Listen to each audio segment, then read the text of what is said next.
Ngi pediang sa upaya pi baroki para loki para jor sa sin syaki sawayom. Haka jing yala kai kabayak hajba kabala miru ka jing ya brut para nong yala kai nakapor syakapor mentaka step apa yang ka Brazil persya ka Uruguay.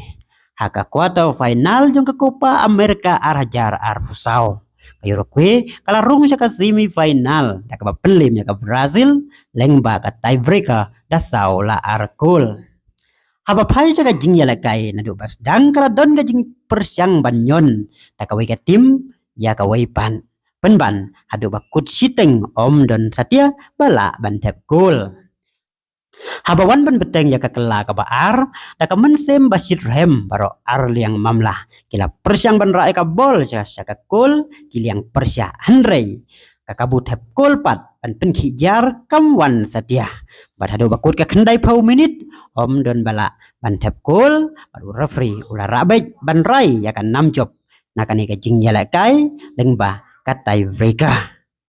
habala dai ka por ban ya shoot ya katai vreka nakali yang ka Uruguay kala ban tep saukul nakisan sin shoot kan baka Brazil pat kala ban tep tang arkul naki sau sin shun kabala pelong ya ka Uruguay ban rung ya ka semi final da ka pelim ya ka Brazil da sau la arkul. Lalu ban pengen mawangane baka Uruguay kala haban yala kai tang si paungut kirang yala kai nadu ka minit bah nyau pau sau hadin ba UN Nandes ulayo red card hakani kajing yala kai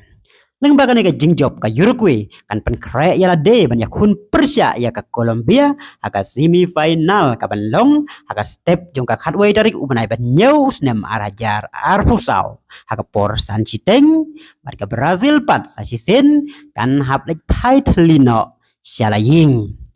haka ni kajing yala kai ka Brazil kala yala kai klem u Vinicius Junior namar ula sya suspend na kajing yo ardli yellow card haka jing yala kai baladem kublai ya biki para loki para jor teta dado bundia sembiang ka wai pat ka video kublai sipun